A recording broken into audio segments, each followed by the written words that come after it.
सभी पुराणों में ना हर भगवान को बड़ा बड़ा बता दिया गया है, तो ये क्या है? फिर कोई बोलता है कि मेरे गुरु बड़े। और ये प्रश्न जो कर रहे हैं, ये प्रश्न जो उठा रहे हैं, उन्होंने कभी पुराण पढ़े ही नहीं है। ये जितने भी पुराण हैं, सारे के सारे पुराण व्यास ने लिखे हैं। तो लिखने वाला व्यक्ति एक है। जैसे श्रीमद् भागवतम पढ़ोगे तो श्रीमद् भागवतम में क्या है कि भगवान विष्णु ही सबसे मुख्य है। तो ये दोनों संप्रदाय, एक शाक्त हो गया, एक वैष्णव हो गया। शाक्त और वैष्णव में लगा नहीं देवी बड़ी है, इसमें वैष्णव बोलेंगे नहीं विष्णु बड़े हैं या कृष्ण बड़े हैं। ये दोनों में हो चुका लड़ाई। पर इन दोनों में से कोई भी नहीं पढ़ा है, इन्होंने अपनी गुरु परंपरा से सीखे हैं। एक्चुअली होता क्या था, तो जो हमारे पुराने समय के गुरु रहते थे और सबकी अलग अलग मार्ग है। आप रामकृष्ण को देखोगे तो वो वेदांत के भी थे, पर माँ काली को भी मानते थे, तो वो शाक्त थे एक्चुअली। तो आप वैसे ही आप देखोगे श्री चैतन्य महाप्रभु वो कृष्ण वैष्णव संप्रदाय गौड़ीय वैष्णव है। कृष्ण और काली ये दोनों में कोई प्रभेद नहीं है। रामकृष्ण परमहंस सब जानते होंगे कितने बड़े योगी थे। तो रामकृष्ण परमहंस बोलते थे कृष्ण ही काली। और अभी आज भी बंगाल में देखोगे मंदिर है कृष्ण और काली की मंदिर। इसके ऊपर वैष्णव का एक संस्था है इस्कॉन ने सवाल उठा था। एक्चुअली मैं बताना चाहूंगा, एक बार मैं देख रहा था यूट्यूब में एक चल रहा था, तो कहीं बंगाल में कोई इस्कॉन का संस्था है, वहां पर एक नाटक चल रहा था स्टेज में। तो वहां पर वही बंगाल की संप्रदाय वाला नाटक था, कृष्ण काली वाला नाटक। तो वहां पर जो प्रभु जी थे वो जाके स्टेज में रोके, बोले नहीं कृष्ण काली एक नहीं हो सकते हैं, कृष्ण अलग और काली अलग है। काली कृष्ण की दासी है और वो परमहंस चेतना में थे, व्यास है वो, तो व्यास कभी गलत नहीं लिख सकते। तो माँ अम्मा जो है अमृतानंदमयी, वो कृष्ण और काली के मिलती अवतार है, उनके अंदर दोनों तत्व है। तो कृष्ण काली वास्तव में एक ही है। तो उसके साथ ना एक बहुत अच्छी चीज बतानी है। तो जो अपना बचपन से, जैसे कि बचपन में लोग खिलौना मांगते हैं खेलने के लिए, तो जिस तरीके से बचपन से जो डिमांड रहती थी कि मुझे ये मूर्ति चाहिए गणपति खेलने की, मुझे लक्ष्मी की मूर्ति चाहिए खेलने की, भाई मुझे गणपति इस तरीके से बनाना है ना। क्यों बतानी ये चीज? क्योंकि ना आज के टाइम पे लोगों ना मूर्ति को लेकर जिस तरीके से एकदम डर जाते हैं, ये हो गया तो पाप हो गया। तो जितना भी देखा है तो कि प्रभु जी आपके लिए मतलब कैसा है कि मूर्ति एक खिलौने की तरह है, तो बताना कि क्या रिलेशन, मूर्ति क्या है रिलेशन। तो कभी भी, क्योंकि कैसा है कि मूर्ति आज जो मंदिर में दिख रही है, कल को अपने बिस्तर पे भी रखी रहती है, उसके साथ सो जाते हो। ये एक्चुअली ये क्वेश्चन काफी ज्यादा मतलब कनेक्टेड होगा, ये भी सोशल मीडिया में वायरल हो रहा है। कुछ लोग आते बोलते हैं कि लड्डू गोपाल को ऐसे क्यों घुमा रहे हो, आप नहीं घुमाना चाहिए। शुरू बात, अभी भी मेरे घर में मूर्ति फोटो लगा हुआ है, अनेक फोटो है, अनेक मूर्तियां हैं। तो मूर्ति फोटो क्या करते हैं, मुझे अट्रैक्ट करते हैं। तो ऐसे लगता है कि भगवान की जो स्वरूप है, जो मैं कल्पना करता हूँ, वो है सामने। अलग अलग मैं अलग अलग भगवान का अलग अलग मूर्ति रखता हूं। और एक पक्ष देखेंगे कि मूर्ति का एक निर्दिष्ट रहना चाहिए, आप उसको मंदिर में स्थापित करना चाहिए, और आप उसको प्रॉपर तरीके से सेवा नहीं दोगे तो क्या होगा। इसके ऊपर बताऊंगा। मेरी घर में ही मेरी मतलब मेरी रिलेटिव है जो मेरे घर में आए हुए थे, तो उन्होंने बोले, एक्चुअली वो इस्कॉन से है, तो उन्होंने बोले कि इस तरीके से मूर्ति नहीं रखना चाहिए, इस तरीके से फोटो नहीं रखना चाहिए, आप कृष्ण को इस पहले रखो, उनको ऐसे सेवा देना पड़ेगा, नहीं तो आप इतनी बड़े मूर्ति नहीं रख सकते। तो इसका भी एक कारण है। एक्चुअली क्या है, और अलग अलग मूर्तियों का अलग अलग मान्यता। एक्चुअली मैं थोड़ा सा पुराणों के हिसाब से जाऊंगा, तंत्र के हिसाब से जाऊंगा, तो सब मूर्तियों की अलग अलग एनर्जी है। लक्ष्मी है तो लक्ष्मी को तुम पास में रखोगे तो तुम्हारे अंदर सौंदर्य, तुम्हारे अंदर कर्मठता आएगा। लक्ष्मी का मतलब है कर्म करूं मैं, पैसा कमाऊं। सरस्वती रखोगे तो तुम करोगे नहीं, मेरे अंदर कौशल आना चाहिए, क्रिएटिविटी आनी चाहिए। काली को रखोगे तो मेरे अंदर शक्ति आनी चाहिए। हनुमान को रखोगे तो नहीं, मैं बॉडी बिल्डिंग करूंगा। तो ये कैटेगरी इसलिए बनाया गया है। जो हम बात कर रहे थे कि जो बीच में भी बोला कि हम मूर्ति से एक एनर्जी मिलती है हमको, तो उसी तरीके से क्या महालक्ष्मी को खुश करने के लिए क्या हमें मूर्ति पूजा करनी जरूरी है? उसी तरीके से महालक्ष्मी है, महासरस्वती है, महाकाली है। तो ऐसा कुछ एक बार मुझे बताया था कि मुझे मेरे आचार्य ने मुझे पढ़ाया है त्रिपदा। तो वो त्रिपदा क्या है? मैं थोड़ा स्टार्टिंग से बताऊंगा। बिल्कुल। कि श्याम शर्मा आचार्य ने अपने गायत्री चालीसा में बताया हींग श्रींग। तो उसी तरीके से नॉनवेज खाना और ना खाना है, इसका कुछ रिलेटेड है साधना से, या फिर क्या हमको खाना चाहिए नहीं खाना चाहिए, क्या फर्क पड़ता है? तो नॉनवेज खाने, नॉनवेज पीने के ऊपर काफी सारे डिबेट हो चुके हैं, काफी सारी बातें हो चुका है, पर स्पिरिचुअलिटी जो है वो इंटरनल है। तो कुछ लोगों का क्वेश्चन ऐसा है कि रामकृष्ण परमहंस, मैं एक्चुअली डिबेट देख रहा था, वो अमरलीला प्रभु है, तो उन्होंने अमरलीला प्रभु ने ऐसे कमेंट किए कि रामकृष्ण परमहंस जो खुद उच्च स्तर साधक है, जो भगवान है और परमहंस है, तो उनके ऊपर ये बोले कि उन्होंने एक बात बोले थे, जौतम मौत तौतम पौत। इसका मतलब ये है कि जितनी भी संप्रदाय है, संप्रदाय धर्म नहीं है, हिंदू मुस्लिम क्रिश्चियन ईसाई ये सब संप्रदाय है। धर्म का मतलब हिंदू नहीं है, धर्म होता है जो धारण करने योग्य है। इंसान का धर्म क्या है, पशु का धर्म क्या है, बर्फ का धर्म है ठंडक, अग्नि का धर्म है उत्ताप, तो वो धर्म है। हिंदू मुस्लिम सिख ईसाई धर्म नहीं है, संप्रदाय पंथ है। आप पंथ बनाए हो, संप्रदाय बनाए हो। तो उन्होंने बोले कि नहीं, उन्होंने ऐसे कैसे हो सकता है, सारे धर्म को मिला दे, जत धर्म जत मत तत पथ। और एक क्वेश्चन किया उन्होंने विवेकानंद जी के ऊपर कि वो नॉनवेज खाते थे, नॉनवेज खाने वाला व्यक्ति किस तरीके से हो सकता है ऐसे साधक। ये तंत्र के बारे में कुछ थोड़ा बहुत बताइए, तंत्र क्या है? एक्चुअली तंत्र मेरे मन में भी काफी प्रश्न था पहले, तंत्र है क्या। तो मुझे भी लगता था तंत्र, क्योंकि मेरा परवरिश उड़ीसा में हुआ है, काफ़ी दिन तक मैं वहाँ रहा हूँ। तो वहाँ पर मेरे घर के आसपास तांत्रिक थे, तो लोग गाड़ी भर भर के लेके आते थे भूत प्रेत वो छुटवाने के लिए। लाखों करोड़ उन्होंने कमाए और अंत में उनकी मृत्यु भी बड़े खतरनाक तरीके से हुआ। उनके फैमिली में भी कोई सुसाइड कर दिया, उनके बेटे की पूरी बॉडी पूरी, मतलब उनके फैमिली ना पूरा ऐसे बोलते ना, इतना पैसा कमा चुका था पर उनकी हालत पूरी लास्ट में खराब होगा। तो मुझे कंफ्यूज था मैं, तो कि तंत्र है क्या। और मैं आचार्यों को पूछा और मैंने किताबें पढ़ा। तो तंत्र वो जो है, तंत्र साधना के मार्ग है, जो भक्ति से पहले तंत्र आता है। तंत्र तो तंत्र भगवान की ओर आपको ले सकता है। तंत्र एक्चुअल टेक्निक है। एक बार बता रहे थे वो अपना एक्सपीरियंस, कौन सा वाला, कि ये नरसिंह वाला, जो रावण पोटली, जो पुरी में गांव है। पुरी में, हाँ एक्चुअली हम गए हैं साथ। पुरी में ही रावण को पूजा किया जाता है। दशहरा के समय में हर जगह रावण को जलाया जाता है। तो पुरी में रावण जलाने की कोई, पूरी उड़ीसा में रावण जलाने की कोई परंपरा नहीं है। तो पूरी जगन्नाथ टेम्पल में रावण की मूर्ति है, चित्र है, अलग अलग जगह। और पुरी में एक फेस्टिवल है शाही जाते, उसमें रावण निकलता है। रावण को लोग पूजा करते, बोलते शिव भक्त है, वेद का ज्ञान था। और रावण पोथी भी है तंत्र का, लोग अपनी भविष्य देखते हैं रावण पोथी, और मैं भी देखा हूँ। सिद्धार्थ जी, मैं अपनी ऑडियंस से बात करूंगा कि आपने दौरों में देखा होगा कि सिद्धार्थ जी हमारे आमतौर पर होस्ट रहते हैं, क्योंकि उनको स्पिरिचुअलिटी में बहुत अच्छा नॉलेज है, उन्होंने बहुत पढ़ाई की है। तो आज वो हमारे उसी तरीके से गेस्ट हैं, क्योंकि हम आज जो भी हमारे पॉडकास्ट हुए हैं अभी तक, तो उनमें से जो लोग क्वेश्चंस पूछ रहे हैं, तो वही क्वेश्चंस आज हम उनके साथ लेकर आए हैं। तो आज क्वेश्चन हम उनसे पूछेंगे, तो वो अपना अनुभव, अपना एक्सपीरियंस के अनुसार वो उनके आंसर देंगे। तो उम्मीद करता हूँ आप लोगों को पसंद आएगा। तो प्लीज़ उससे पहले हमारे चैनल को सब्सक्राइब कर लीजिए, और लास्ट में देखने के बाद कमेंट करके बताइएगा कि आप लोगों को ये कैसा लगा। तो मेरा पहला क्वेश्चन है कि जितने भी भारतीय संस्कृति में जो पुराण है, सभी पुराणों में ना हर भगवान को बड़ा बड़ा बता दिया गया है।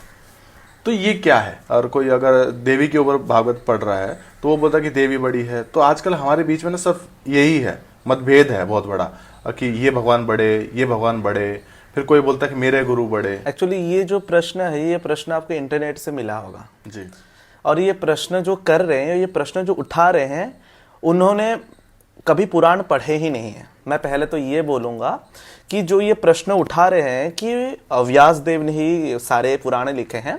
18 पुराण है हमारे भारत में, भारतीय संस्कृति में। और भगवान वेद व्यास जो विष्णु के 24 अवतार से एक अवतार माना जाता है, तो भगवान वेद व्यास ही ये पुराण लिखे हैं।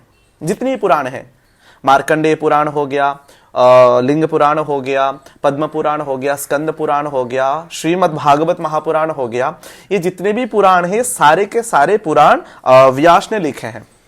तो लिखने वाला व्यक्ति एक ही है।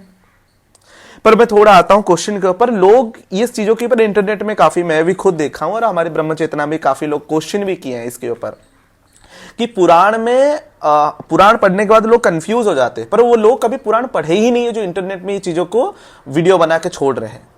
क्योंकि जो पुराण पढ़ेगा वो जान पाएगा कि ये पुराणों में जितने भी देवताओं के बारे में बताया जा रहा है, कि मार्कंडेय पुराण में देवी को महान बताया जा रहा है, या लिंग पुराण में भगवान शिव को, वास्तव में सारे एक है। क्योंकि इनको लिखने वाले व्यक्ति एक है, वो है व्यास। और व्यास कौन है? भगवान, एक ऋषि है और भगवान विष्णु के अवतार है, अपराशर ऋषि के पुत्र हैं। तो होता क्या है, जैसे कि हम मार्कंडेय पुराण के बारे में थोड़ा सा मैं बताता हूं, जिसमें देवी भागवत है। देवी भागवत के अंदर चंडी है, तो इसमें देवी के महिमा गान किया गया है। दुर्गा सप्तशती है, 700 श्लोक है। आप देख पाएंगे कि दुर्गा सप्तशती में भी 700 श्लोक है और भगवत गीता में भी 700 श्लोक है। तो दुर्गा सप्तशती में क्या बताया जा रहा है? तो दुर्गा सप्तशती में चंडी में प्रथम है देवी कवच, द्वितीय है अर्गला स्तोत्रम और किलकम। तो आप सप्तशती पढ़ेंगे तो सप्तशती में यही है कि देवी भगवती जो कि पूरे सृष्टि की संरचना की है और उनसे ब्रह्मा विष्णु महेश भी जन्म लिए हैं। देवी भागवत में ये है। तो क्षीर सागर में भगवान विष्णु सोए हैं, उन्हीं के नाभि कमल से ब्रह्मा जन्म लेते हैं और ब्रह्मा जी जो है वो ध्यान मग्न है और उस समय से सृष्टि बनानी ही है। तो भगवान विष्णु के 2 कान से निकलते हैं 2 असुर, वो है मधु और कैटव। और मधु कैटव निकलने के बाद क्या करते हैं, ब्रह्मा जी वो जब निकलते हैं और वो देखते हैं चारों तरफ जल ही जल है, तो वो सोचने लगते हैं कि मुझे करना क्या है। तो फिर वो खुद मतलब वो ब्रह्मा जी को देखते हैं, तो उनके पास जाते हैं और बोलते कि आप आसन छोड़िए। तो ब्रह्मा जी भगवान विष्णु का प्रार्थना करते, भगवान विष्णु को प्रार्थना करते और भगवान विष्णु तभी सोए हुए हैं, निद्रा में है। और जिस समय निद्रा में तो भगवान विष्णु उठ नहीं रहे, तो उसी समय में भगवान ब्रह्मा क्या कर रहे हैं, प्रार्थना कर रहे हैं देवी को। देवी कौन? जो योग निद्रा है, जो निद्रा रूप में विष्णु को सुलाए हुए हैं, वो देवी को प्रार्थना करते हैं और भगवत देवी भी आती है स्वयं और भगवान विष्णु का निद्रा भंग हो जाता है और भगवान विष्णु मधु कैटव से लड़ते हैं और लड़के जीत नहीं पाते। फिर देवी का प्रार्थना करते हैं, देवी पूरी ब्लेसिंग देती है, ये मधु कैटव राजी हो जाते हैं मरने के लिए। तो ये देवी भागवत में बताया गया कि देवी ही मुख्य है।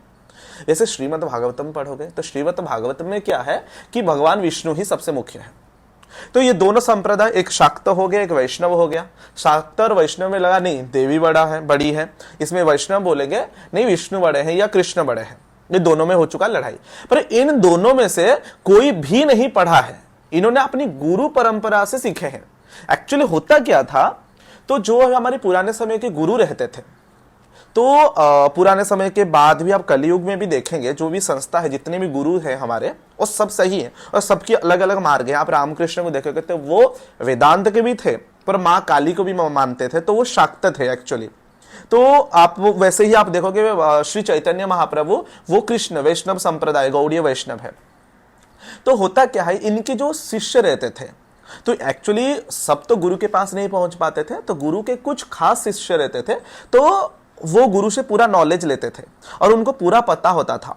तो गुरु क्या बताता था, गुरु बताता था एक्चुअली कि ये जो तुम्हारा जीवन है एक्चुअली 60 साल की या 70 साल की जो लाइफ है, इस छोटे से लाइफ में आप सिर्फ एक तरह का साधना कर सकते हो, क्योंकि तुम्हारे अंदर वो कैपेसिटी नहीं है कि तुम 10-12 साधना कर सकते हो। इसलिए बोलता है कि मैं जो मंत्र दे रहा हूं या मैं जो रास्ता तुझे बता रहा हूं उसी रास्ते में तू जा। तो फिर क्या करता था, शिष्य उसी रास्ते में जाता था।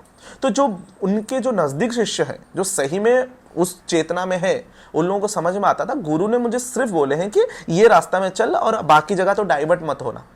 पर गुरु कभी ये नहीं बोलते थे कि मैं जो रास्ता बता रहा हूं वही रास्ता ही सही है और बाकी रास्ता गलत है। ऐसे कभी कोई गुरु नहीं बोलते थे। फिर समय के साथ साथ क्या आता है, संस्था बढ़ने लगता है, 100 से 200 होते हैं, 300 होते हैं, एक संप्रदाय बनते हैं, एक अपना एक कम्युनिटी बनाते हैं। तो वहां पर जो भक्त रहते हैं या जो शिष्य रहते हैं उनको यही बोल दिया जाता था हमारी गुरु जो बताए वही सही है और गुरु जो भगवान को बताए वही भगवान ही सही है और बाकी सब झूठ है।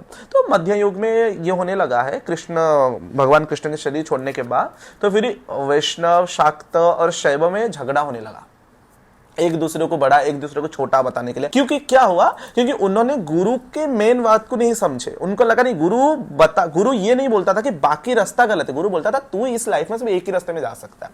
तो 18 पुराण में जो भी देवताओं के बारे में बताया गया, अग्नि के बारे में बताया गया या स्कंद के बारे में बताया गया या विष्णु या शिव या दुर्गा, जितनी के बारे में आप किसी एक को ले सकते हैं, पर वही ही ब्रह्म है। तो वाकई वास्तव में सब एक है, बाकी लोग कंफ्यूज करवाते हैं, इनमें कोई भेद नहीं है। और जो कृष्ण है वही काली है। कृष्ण और काली दोनों में कोई प्रभेद नहीं है। रामकृष्ण परमहंस सब जानते होंगे कितने बड़े योगी थे। तो रामकृष्ण परमहंस बोलते थे कृष्ण ही काली। और अभी आज भी बंगाल में देखोगे मंदिर है कृष्ण और काली की मंदिर। इसके ऊपर वैष्णव का एक संस्था है इस्कॉन ने सवाल उठा था। एक्चुअली मैं बताना चाहूंगा, एक बार मैं देख रहा था यूट्यूब में एक चल रहा था, तो कहीं बंगाल में कोई इस्कॉन का संस्था है, वहां पर एक नाटक चल रहा था स्टेज में। तो वहां पर वही बंगाल की संप्रदाय वाला नाटक था, कृष्ण काली वाला नाटक। तो वहां पर जो प्रभु जी थे वो जाके स्टेज में रोके, बोले नहीं कृष्ण काली एक नहीं हो सकते हैं, कृष्ण अलग और काली अलग है, काली कृष्ण की दासी है। तो यहां पर मतभेद हुआ। तो वैष्णव क्या बोले, शाक्त विष्णु या कृष्ण की दासी है, ऐसा नहीं है। एक्चुअली दोनों वास्तव में एक है, ये सब एक है। इनको मतभेद में बांट दिया गया। ये बांटे कौन? जो शिष्य उस लेवल पे पहुंचे नहीं है, मेरे गुरु मेरे भगवान ये है सबसे महान।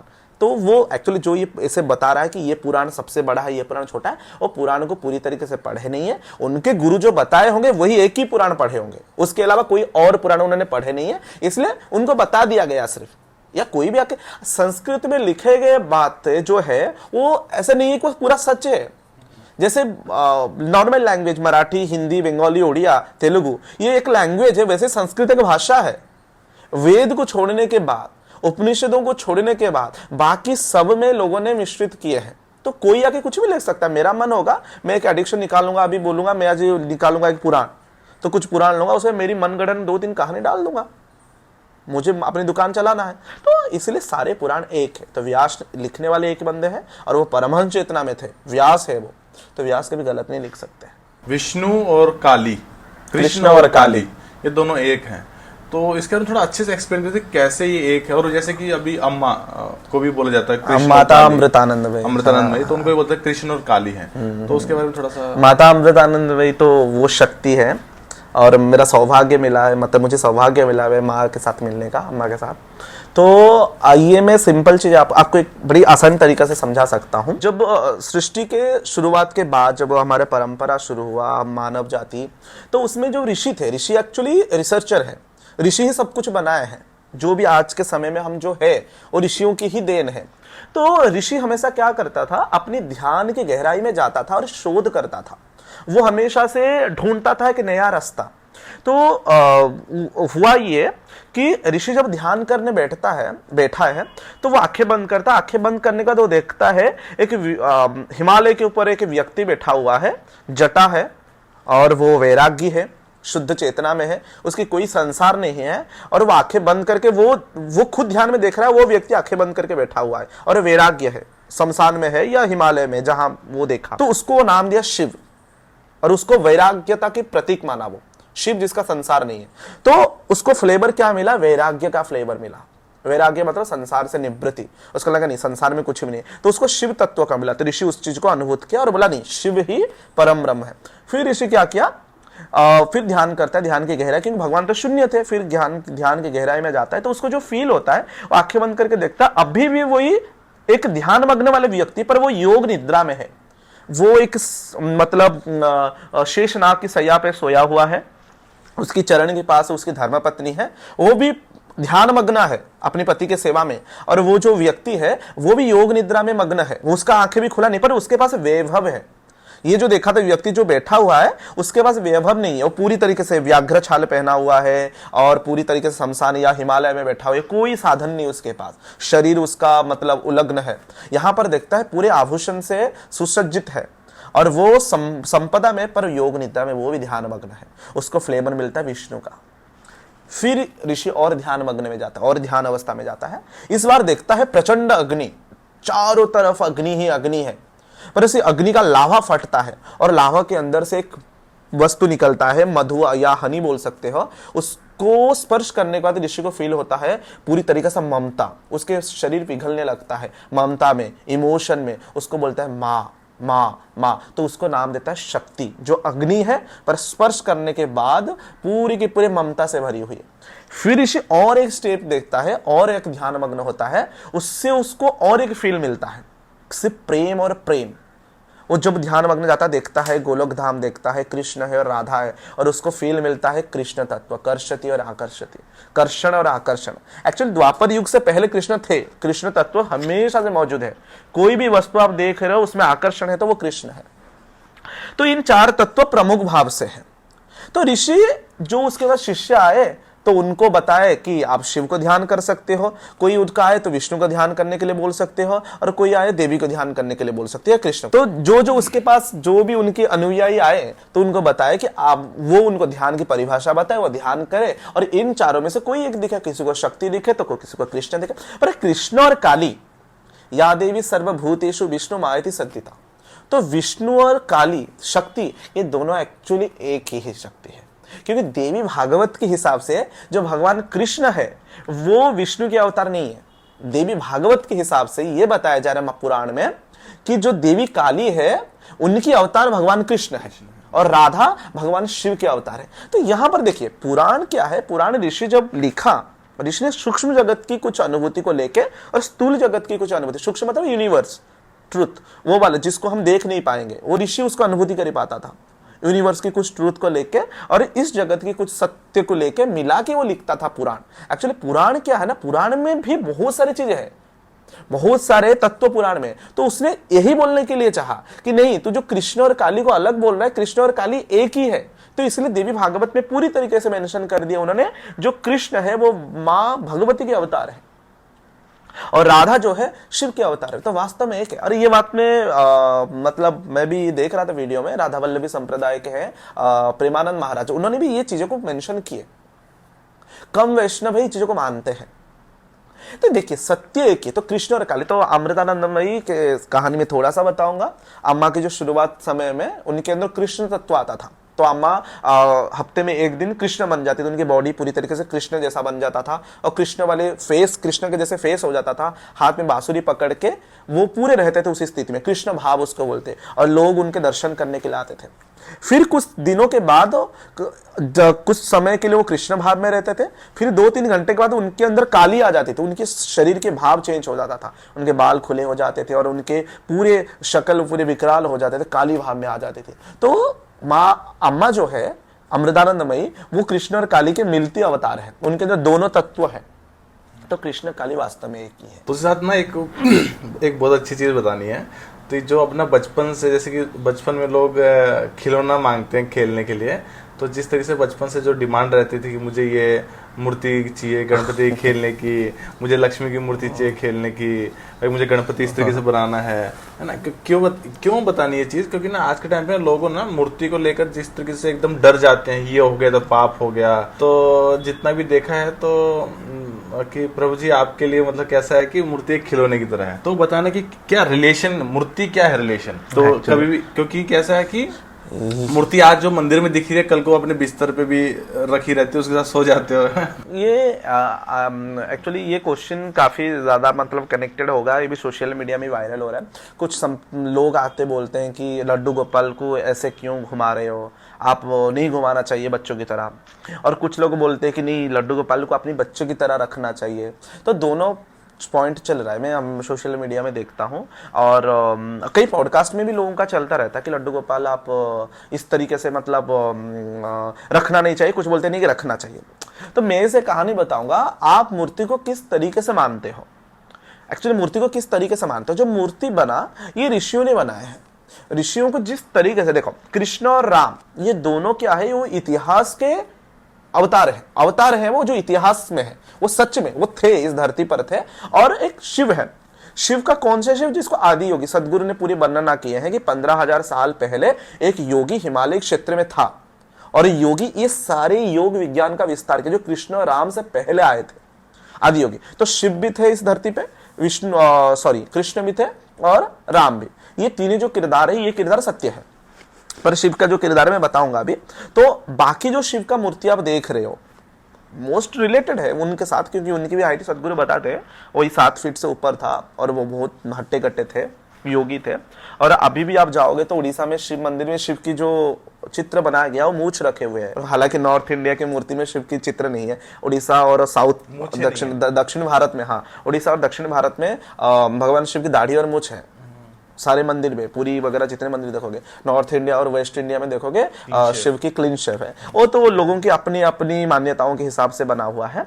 तो ऋषि जिस तरीके से परिभाषाएं देखा तो उसी हिसाब से लिखा। तो वो फिल्म आया था रंगरसिया में वो जो रविदास, क्या नाम उनका था, जो रविदास नहीं था, क्या उनका नाम मैं भूल जा रहा हूँ, रणदीप हुड्डा वो कैरेक्टर किया था।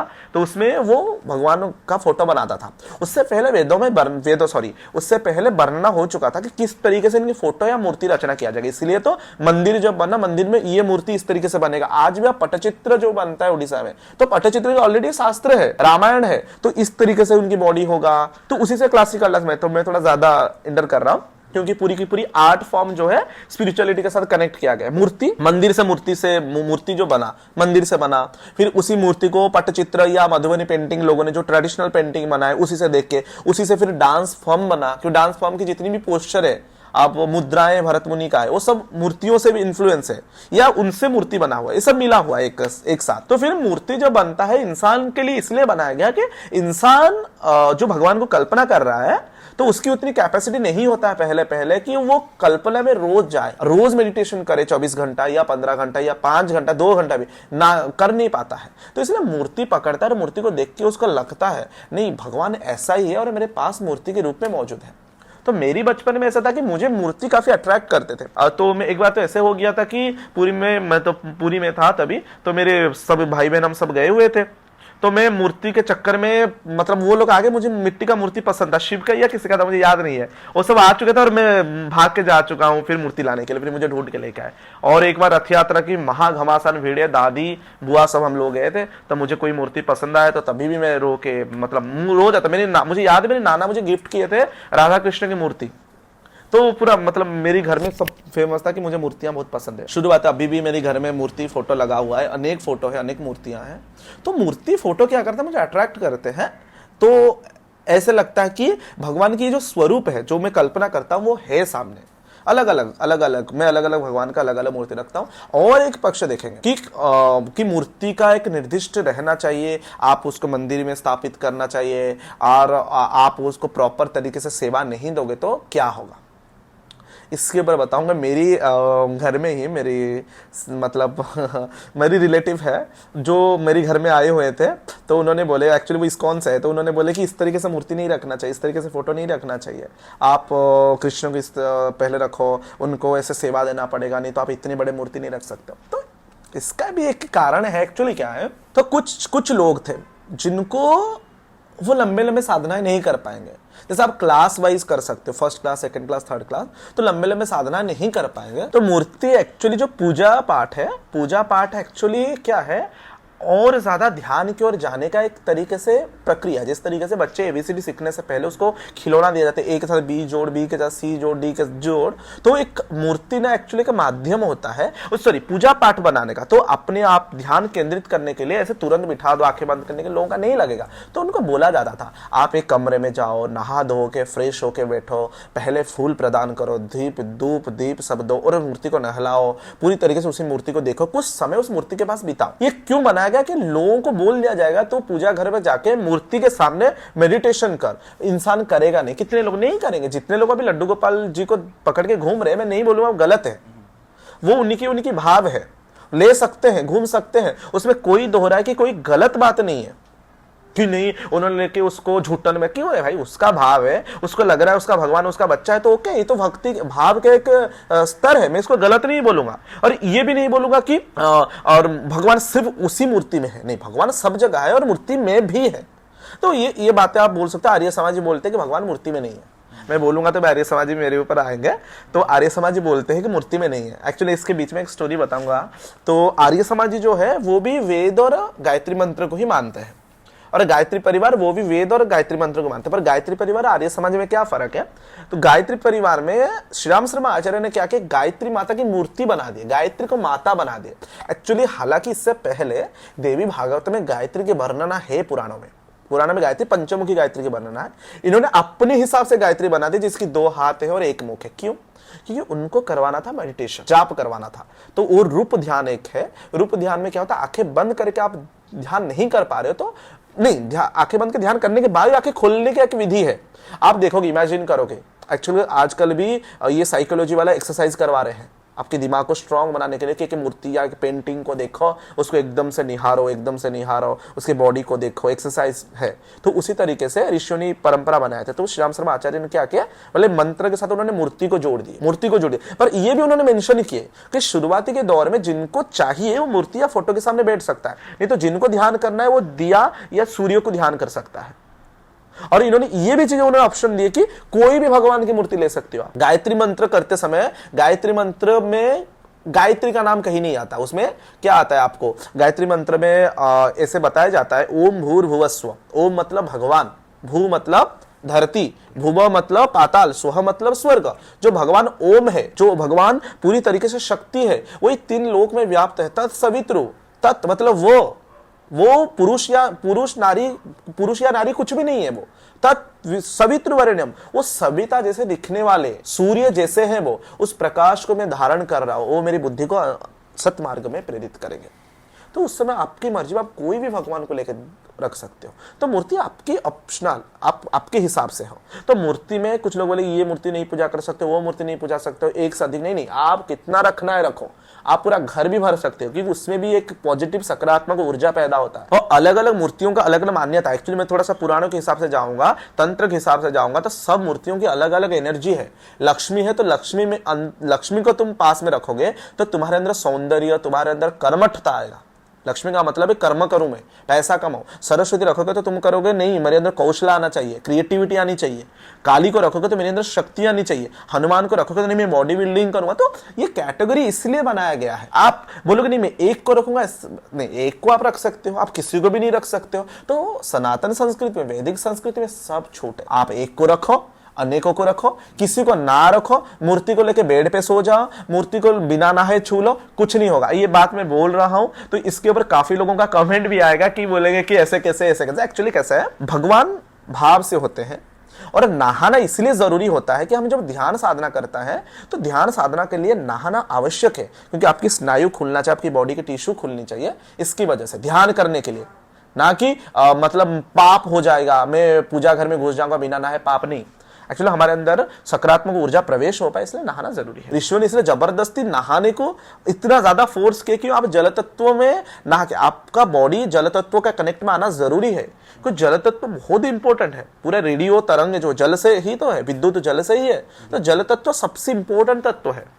तो जल तत्व, आप जल तत्व की प्रभाव में आने के बाद ही ज्यादा मेडिटेट कर पाओगे, मेडिटेशन कर पाओगे। तो इसलिए हर पूजा पाठ में कलश रखा जाता है, जल रखा जाता है, अभिमंत्रित जल। अभिमंत्रित फूल नहीं बोलते ज्यादा, अभिमंत्रित जल बोलते हैं, क्योंकि जल के द्वारा मंत्र को बांधा जा सकता है।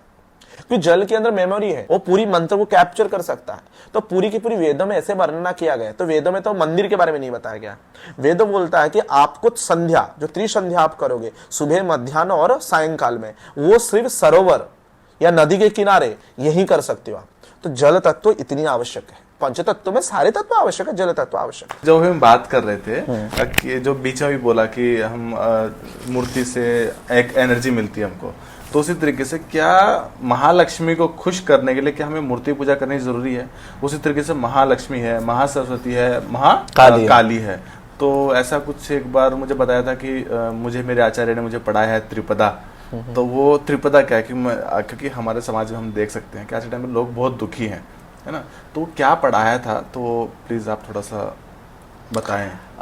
एक्चुअली मैं थोड़ा स्टार्टिंग से बताऊंगा। बिल्कुल। कि श्री राम शर्मा आचार्य ने अपने गायत्री चालीसा में बताया, हीं श्रीं क्लीं मेधा, प्रभा जीवन ज्योति प्रचंड, शांति क्रांति जागृति प्रगति, रचना शक्ति अखंड। तो हींग मतलब सरस्वती, श्लिंग मतलब लक्ष्मी, क्लीं मतलब काली। इन 3 शक्तियों को उन्होंने गायत्री के अंदर बताया कि गायत्री इन 3 शक्तियों की समूह है। गायत्री करके कोई देवी नहीं है। इन 3 शक्ति जब अपने जीवन में आ जाएगा, आपके जीवन में गायत्री, गायत्री मतलब आदि शक्ति, प्रथम शक्ति। तो इन 3 शक्ति को आप किस तरीके से अपने जीवन में लाओगे? तो 3 शक्ति, एक्चुअली इन 3 शक्ति के बगैर हमारे जीवन कुछ भी नहीं है। जितने लोग बाहरी रूप से दुखी है, 99% दुखी है, इन तीनों की कमी है उनके जीवन में, सरस्वती, लक्ष्मी और काली। तो ये तीनों जो है ये मूर्ति में नहीं है, ये प्रतीकात्मक है। तो काली वो है, आप जब मूर्ति देखते हो, एक अर्धनग्न मतलब स्त्री जो गले में मुंडमाला पूरी पहन के खड़ी है, इसका मतलब क्या दर्शा रही है कि इसका मतलब शक्ति, वो किसी को मार के आई है, किसको काट के आई है। जो भी पुराण में आप पढ़े, काली सबका वचंड मुंड की वध करके आई। तो इसका मतलब आपके अंदर काली जब आ जाएंगे, आपको कोई मारने के लिए आया है, आप रास्ते में है, आपका खुद का बचाव नहीं कर पाए, तो फिर आप दुर्बल हो, आप ही दुखी, तो इसलिए इससे भगवान आपको मतलब ऐसे बोले कि नहीं मेरी भाग्य में था कर्म, नहीं, आप शक्तिहीन हो, इसीलिए आपको कोई मारा। आप रास्ते में अकेले हो, आपके हाथ से कोई बैग छीन के ले गया, मतलब गाड़ी से आके छीन ले वो अलग बात है, आप खड़े हो आपके हाथ से खींच रहे हैं, आपको तो चमाट नहीं लगा पा रहे हो, क्योंकि जब उसके हाथ में कोई बंदूक नहीं है, बंदूक है तो छोड़ दो, आपके पास उसके बड़ा अस्त्र नहीं है, तो क्योंकि सिंपल चीज है, कोई आके आपको जबरदस्ती कर रहा है। ये लड़कियों की बातें देखो, लड़कियों के ऊपर जो रेप हो रहा है, लड़कियां खुद सामर्थ्य नहीं है उनको रोकने के लिए, क्योंकि उनमें उतनी शक्ति नहीं है। कभी कभी हर बार तो गैंग रेप नहीं होता कि कोई सब उठा के लेके जाते हैं, कभी कभी अकेले में होता है, कोई स्कूल में, कोई कॉलेज में, कई सारे जगह पे होता है।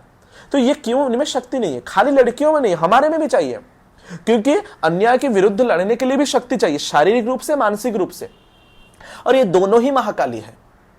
तो शारीरिक शक्ति बढ़ाने के लिए आपको व्यायाम करना जरूरी है, आपको एक्सरसाइज करना जरूरी है। तो इसलिए हमारे पूरी शास्त्र में पूरा व्यवधान है बॉडी बनाने का, अखाड़ा। इसलिए हमारे जो गुरु थे समर्थ रामदास, शिवाजी महाराज के गुरु, उन्होंने पूरी तरीके से हनुमान आखड़ा बनाए थे, क्योंकि मुगलों के खिलाफ लड़ने के लिए उन्होंने आखड़ा बनाए और बोले इसमें पूरे पहलवान को तैयार करो, क्योंकि शक्ति सबको चाहिए।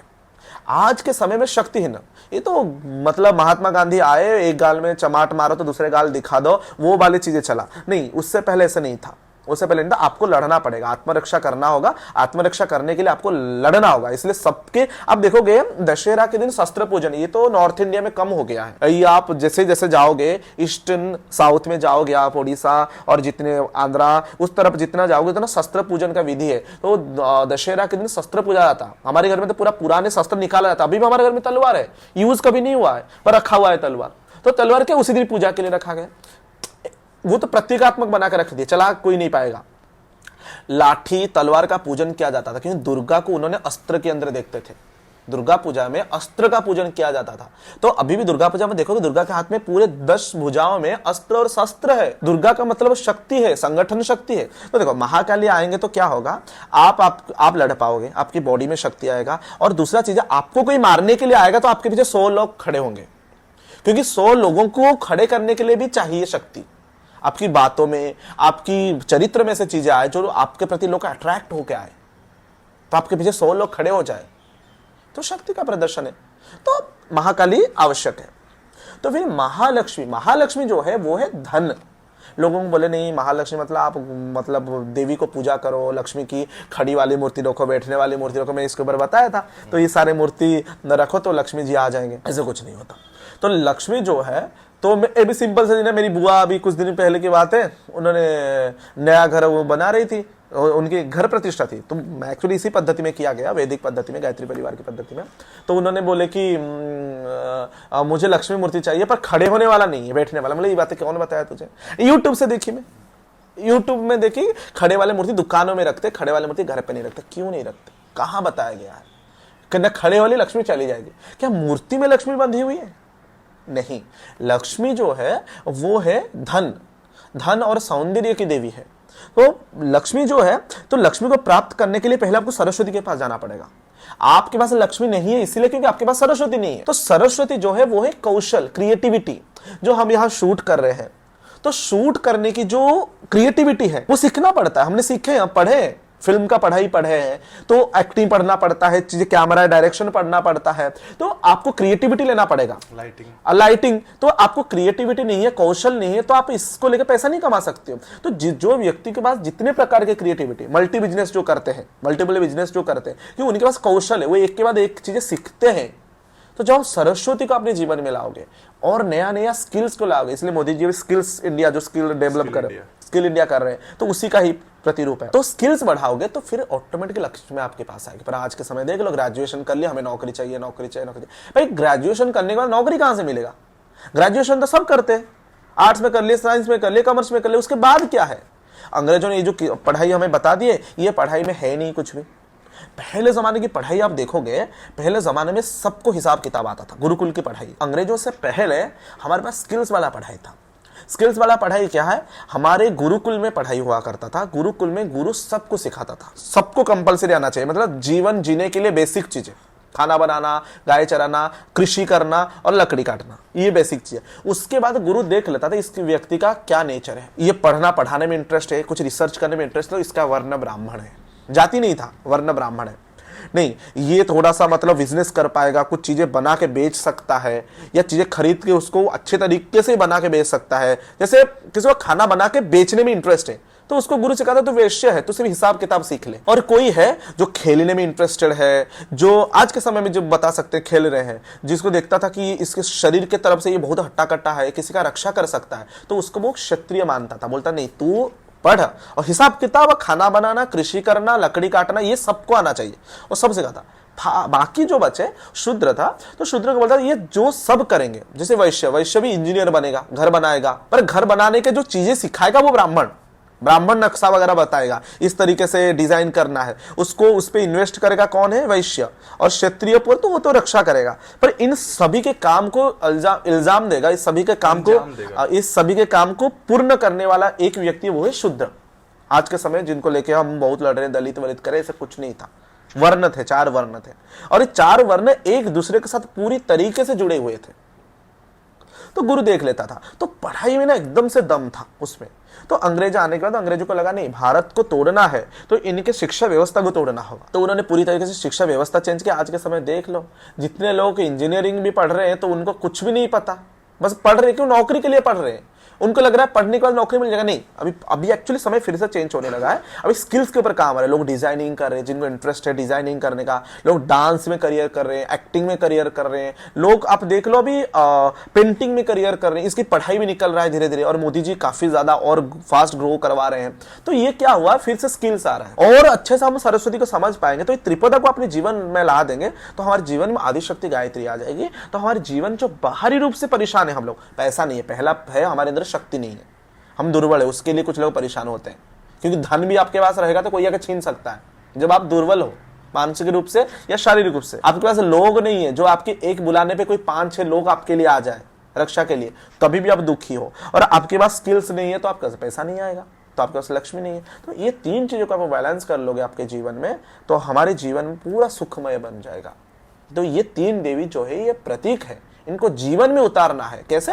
इन सारे कर्मों से। तो इसी तरीके से नॉनवेज खाना और ना खाना है, इसका कुछ रिलेटेड है साधना से, या फिर क्या हमको खाना चाहिए नहीं खाना चाहिए, क्या फर्क पड़ता है? तो नॉनवेज खाने, नॉनवेज पीने के ऊपर काफी सारे डिबेट हो चुके हैं, काफी सारे बातें हो चुका है, पर स्पिरिचुअलिटी जो है वो इंटरनल है। तो नॉनवेज जो है, जो लोग खा रहे हैं और जो लोग नॉनवेज नहीं खा रहे, उन दोनों के गुण देखोगे। ऐसे भी लोग हैं जो वेजिटेरियन है फिर भी मर्डर करते हैं, जो वेजिटेरियन है वो फिर भी रेप करते हैं। कुछ ऐसे हैं जो नॉन वेजिटेरियन फिर भी अच्छे हैं। आप जाओ, जो नॉन वेजिटेरियन कोस्टल स्टेट सारे हैं, केरला से लेके नॉर्थ ईस्ट तक, आप देखोगे वो उनमें से बहुत लोग अच्छे हैं। तो खाने पीने एक्चुअली बहुत सारे, जैसा अन्न वैसा मन है, पर कुछ कुछ विशेष परिस्थिति है। जैसे कि उस समय समय की बात है, आप जंगल में हो, कुछ नहीं आपके खाने के लिए, तो आप क्या करोगे? जो मिलेगा वो खाओगे। हर फल खा नहीं सकते हैं, तो शिकार करके खाते थे, पर उसका भी प्रायश्चित विधा होता था। जैसे वो किसी को मारा है हिरण को, उसका प्रायश्चित विधान ही लोग करते थे। जैसे प्रायश्चित विधान, या अपनी अंत समय में जंगल में चले जाते थे पूरा, या पूरी तरीके से उतने पेड़ पौधे लगाते थे, क्योंकि रिकवरी कर सकते हो आप पाप किए हो, आपको ग्लानि है, उसकी प्रायश्चित विधान है, उपवास के माध्यम से है, दान के माध्यम से पूरी विधा बताया गया है। क्योंकि आप और दूसरा है, आज के समय में हमारे पास ऑप्शंस है, आपके पास ऑप्शंस भरा पड़ा है खाने का, तो आप नॉनवेज ना खा के वेज खा सकते हो। तो कुछ लोगों का क्वेश्चन ऐसा है कि रामकृष्ण परमहंस, में एक्चुअली डिबेट देख रहा था, वो अमरगुल्ला प्रभु है, तो उन्होंने, अमरगुल्ला प्रभु ने ऐसे कमेंट किए कि रामकृष्ण परमहंस जो बहुत उच्च स्तर साधक है, जो भगवान है और परमहंस है, तो उनके ऊपर ये बोले कि उन्होंने एक बात बोले थे, जौतम मौत तौतम पथ।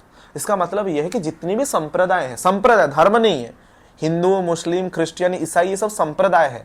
धर्म का मतलब हिंदू नहीं है, धर्म होता है जो धारण करने योग्य है। इंसान का धर्म क्या है, पशु का धर्म क्या है, बर्फ का धर्म है ठंडक, अग्नि का धर्म है उत्ताप, तो वो धर्म है। हिंदू मुस्लिम सिख ईसाई धर्म नहीं, संप्रदाय पंथ है। आप पंथ बनाए हो, संप्रदाय बनाए हो। तो उन्होंने बोले कि नहीं, उन्होंने ऐसे कैसे हो सकता है, सारे धर्म को मिला दे, जत धर्म जत मत तत पथ। और एक क्वेश्चन किया उन्होंने विवेकानंद जी के ऊपर कि वो नॉनवेज खाते थे, नॉनवेज खाने वाला व्यक्ति किस तरीके से हो सकता है, ऐसे साधक हो सकता है। कैसे हो सकता है?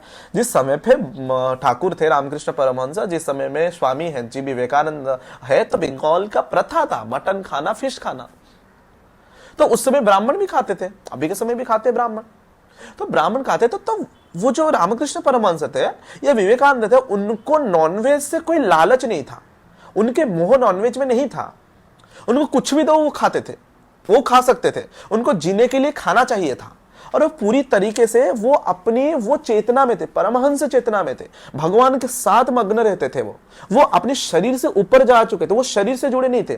पर हम जो है, जो कोरबर बोल रहे हैं कि वो खाते थे, देखिए वो साधारण व्यक्ति का खाना, साधारण व्यक्ति इसलिए खाता है, उसको स्वाद आ रहा है, उसको उसमें लालच है, उसको उसमें इंटरेस्ट है, उसको स्वाद आ रहा है, उसको खा रहा है, वो मजे लेके खा रहा है। इनको मजा नहीं आता था, उनको दे दिए तो खा लिए, तो इसलिए उनके साथ आप तुलना नहीं कर सकते। और दूसरा, नॉनवेज खा के साधना हो सकता है, हुआ है लोगों का, पर जो लोग खाते थे उनको आप अनुसरण नहीं कर सकते हो, क्योंकि वो लोग अलग लेवल के थे। तो उनको नॉनवेज से लालच नहीं था, और समय आने पे उन्होंने पूरा छोड़ दिया, समय आने पे उनको पूरा छोड़ दिया। जिस तरीके से वो मतलब ऐसे विवेकानंद जिस काम कर ले, जो लोग क्वेश्चन करते विवेकानंद नॉनवेज खाते थे, तो हम नॉनवेज खाएंगे तो क्या होगा, एक सिंपल चीज है। तो विवेकानंद थे, विवेकानंद शिकागो कैसे पहुंचे, किस तरीके से उन्होंने जहाज में जाके, वहां पर कुछ भी नहीं था उनके पास, और पूरे अंग्रेजों के बीच, पूरे विदेशियों के बीच उन्होंने जाके वेदांत की बात कहे। आप कर पाओगे? तो आप करने की क्षमता रखते, तो आप चाहो खाओ। तो उसी तरह विवेकानंद रामकृष्ण परमहंस वो अपने शरीर में नहीं थे, इसलिए वो खाते थे जिंदा रहने के लिए, जो उनको लाके दिया जाता था खा लिए। और ऐसे विशेष परिस्थिति में कभी विवेकानंद हुक्का पी लिए, वो गए थे ठंड लगा, पी लिए, पी सकते हैं। श्री अरविंदो की बात है, श्री अरविंद, महर्षि अरविंद जब पौंडीचेरी में थे, श्री मां आने से पहले अरविंदो मछली खाते थे। तो वहां पर एक तमिल ब्राह्मण बच्चा था, वो अरविंदो के पास आता था और ज्ञान लेने के लिए, और पूरे उसके घर वाले विरोध रहते थे, क्योंकि वो अरविंदो एक्चुअली पूरी तरह नॉनवेज खाते थे और ये तमिल ब्राह्मण नॉनवेज नहीं खाते थे। पर आप बोलोगे अरविंदो इतनी बड़ी महायोगी जो कि पूरी सदी में उनके जैसा कोई लिख ही नहीं सकता, श्री अरविंद जैसा हायर क्लास है, उनकी लिखा समझ ही नहीं पाओगे आप, उनकी सावित्री। तो श्री अरविंद फिश खाते थे, तो कैसे फिश कैसे खा सकते, वो तो गुरु है नहीं। वो जो पौंडीचेरी में थे, जब वो भारत से गए अंग्रेजों के विरुद्ध जब लड़ रहे थे, जब उनको दिव्य ज्ञान हुआ नहीं, अभी उनको विशेष कार्य करना, अभी तो फ्रीडम तो मिल जाएगा उनको, स्वराज्य तो लोगों को देश से मिल जाएगा, पर लोगों के अंतःकरण फिर भी पराधीन रहेगा। तो लोगों का जो परिवर्तन के लिए उनको जो आदेश मिला भगवान से, उन्होंने उसके ले के लिए पौंडीचेरी गए। तो पौंडीचेरी उनके पास साधन नहीं था, जो मिला वो खाए उन्होंने।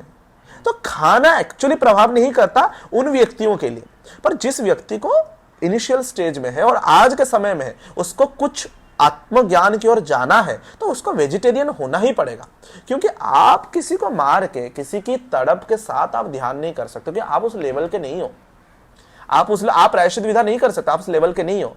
तो इसको लेके काफी तर्क वितर्क है, पर ऐसे भी नहीं बोल सकते कोई व्यक्ति नॉर्थ ईस्ट से है, वो बचपन से नॉनवेज खाया है, वो स्पिरिचुअल नहीं हो सकता, नहीं हो सकता, वो हो सकता। ये तंत्र के बारे में कुछ थोड़ा बहुत बताइए, तंत्र क्या है? एक्चुअली तंत्र मेरे मन में भी काफी प्रश्न था पहले, तंत्र है क्या।